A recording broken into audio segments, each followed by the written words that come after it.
Mas enfim, aos 21 anos de idade, descobri que meu pai era da máfia italiana e da noite pro dia. Eu vivia uma família Doriana, Margarina, sei lá, Doriana, e eu dormi rico, acordei sem um centavo. E eu sempre me questionei como é que eu não via, né? Como é que eu não via, como é que eu não via? Não é possível, eu não me considerava um cara tão de Antólios, que chama Antólios, né? Que usava, que os cavalos usavam, aquelas coisas. Uhum. Não, eu me considerava um cara inteligente, mas eu escolhi não ver. E a minha psicóloga disse assim, eu estava adormecido. E é verdade, eu estava adormecido. É, e meu pai era o cara que reunia a família, meu pai era aquele paizão, um pai maravilhoso, um pai incrível. E que quando tudo isso aconteceu, pra mim foi tipo, minha vida até os 21 anos foi uma mentira. E era uma coisa muito mais pesada. Droga, preso, eu visitando meu pai na cadeia e tendo que tirar a roupa, arriar, agachar, virar de costa pro cara olhar se eu estava levando uma coisa escondida pro meu pai. Numa realidade de um cara que vem bem sucedido, que tinha morado na Europa, que tinha estudado em Nova York e tudo mais, que jamais me via entrando num presídio, de repente eu estava ali. E eu cheguei a falar pro meu pai, você destruiu a minha vida. Você destruiu a minha vida. Mas até que o ponto, meu pai já partiu, meu pai já me deixou. Isso é uma história curiosa com relação à finitude, a coisa do luto que você estava falando, estava pensando nisso. É, eu parti do você destruiu a minha vida para falar para ele um dia assim, pai, eu tenho que te agradecer. E entender, eu te perdoei num lugar, porque não deve ter sido fácil durante esses 21 anos. Eu acho que eu puxei minha veia artística de você, porque você construiu um mundo de Andy. Olha que coisa. Deve ter sido muito difícil para esse cara também, entendeu? Eu não estou perdoando o que ele fez nessa área, né, penal. Hoje Uhum, eu não tenho mais pena do meu pai ter cumprido pena, uhum. porque eu aprendi que realmente ele cometeu uma coisa e ele teve que pagar por isso. Mas ele não só também deve ter sido duro para ele, como para mim ele me ensinou o homem que eu não queria ser. Então você me ensinou até no teu erro. Então eu quero te agradecer como filho. E quando meu pai partiu, em 2014, 7 dias depois que eu fiz a minha bariátrica, meu pai nunca me viu magro. A gente estava de boa, a gente já tinha feito as pazes, tínhamos muitas brigas, sempre foi uma relação muito conflituosa. Assim como meu irmão que faleceu também, eu fiquei 20 anos sem falar com ele, por motivos também pessoais, assim. Mas quando meu pai partiu, eu não derramei uma lágrima no enterro do meu pai. Não derramei uma lágrima. E me senti extremamente culpado. Como assim, meu pai? Eu tentava buscar em todas as minhas emoções, todo o meu, sabe, treinamento de Repertório. artista, de ator, buscar a emoção, não vinha lágrima de jeito nenhum, não vinha lágrima. E aí eu estava já morando nos Estados Unidos, 2 anos depois que meu pai já tinha partido, era um dia 27 de maio, meu pai fazia aniversário no dia 27 de maio, eu estava correndo de manhã no meu condomínio, e aí eu não sei que fui olhar, que deu tempo, quanto tempo de corrida que eu tô, e apareceu lá a data 27 de maio. Falei, caraca, meu pai faria aniversário hoje. Eu parei no meio do condomínio e eu tive um choro. Ah, ah. Eu chorava, porque eu falei assim, pô, rapaz, seja onde você esteja, que você esteja bem, que você tenha encontrado o teu caminho. E eu ali, eu vivi meu luto 2 anos depois. Catarse. Eu tive uma catarse. E durante um primeiro momento eu me culpava assim, pô, por que que eu não chorei? Por que que eu não chorei? Que feio.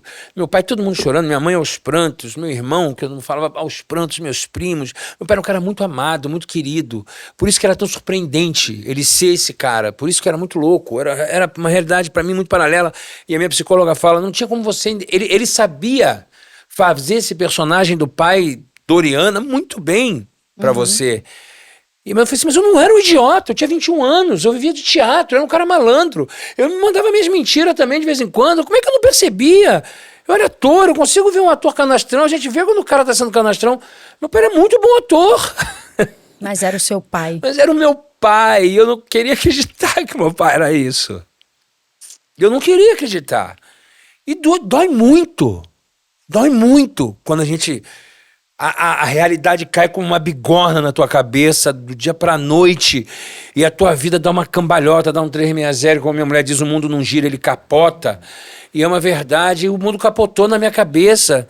E eu tive que me reconstruir, e aí eu nunca mais comemorei aniversário, não comemorei Natal, Ano Novo, Páscoa, nada tinha sentido, porque tudo isso tinha muito sentido pro meu pai.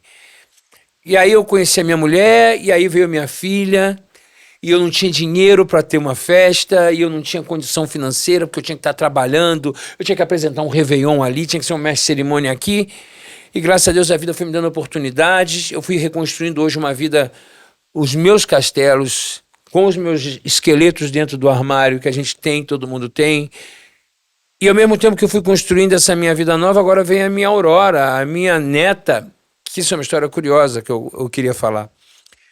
Quando a minha filha fez o chá revelação dela, ela não sabia se era menino ou menina, eu também não sabia, a filha ficou sabendo no dia, ela jurava que ia ser um menino. Era alguma coisa de dizer para ela que ia ser menino. Quando estourou, era uma menina.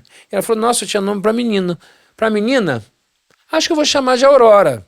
E eu tive um choro tremendo, porque eu fui criado pela minha avó, que se chamava Aurora, que é a bisavó da minha filha, que ela não conheceu em vida e que morreu nos meus braços, e foi a mulher que me criou. Foi a mulher que me ensinou princípios, foi a mulher que me ensinou a ser um homem delicado, que muitas vezes fui confundido com gay, porque eu era um cara que eu nunca mexi com uma mulher na rua. Eu nunca fiz atitudes de ficar olhando para a bunda, para peito, de ficar... Não. Eu sempre fui um cara muito respeitador, porque eu fui criado por mulheres incríveis, mulheres maravilhosas. E a minha filha não lembrava que a bisavó dela se chamava Aurora. Olha E só. quando ela falou isso, eu comecei a chorar. Olha só. E ela, pai, você está chorando por causa do nome Aurora? Eu falei, é o nome da mulher da minha vida, que é minha avó. E aí ela falou, e é minha bisavó. E eu nem sabia. Aí eu falei, você sabia? Ela No aí. fundo você sabia. No fundo, você Tava lá sabia. perto, né? Maravilhoso. E hoje é um reencontro com essa Aurora, que é o amor da minha vida, e eu não vou chorar, vou segurar aqui.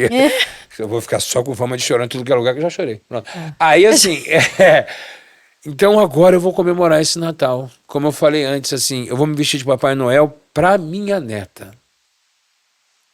Que linda essa nova fotografia de família, né? Muito linda. E que também não tem como, não é do nada, Não é. porque vem também de todas as experiências com a sua família. Por isso os 100 anos. Exatamente. Por isso os 100 anos. Minha mulher é uma mulher super... Minha mãe, uma mulher super elegante também, uma mulher muito educada, professora, passou por tanta humilhação. E um dia eu me lembro a gente indo visitar o meu pai, um cara, ela tinha feito um bolo de cenoura com chocolate que meu pai gostava. O cara pegou uma faca, fez assim no bolo, arrebentou tudo. Eu falei, pô, cara, precisa fazer isso? O cara me deu um tapa na cara. No meio, assim, de todo mundo. E eu queria brigar e eu não podia, porque eu sabia que se eu brigasse com ele, eu aguentava ele. Mas se eu brigasse com ele, meu pai ia se prejudicar. Minha mãe ia ser prejudicada. Então eu fiquei engolindo aquele tapa na cara, que está comigo até hoje.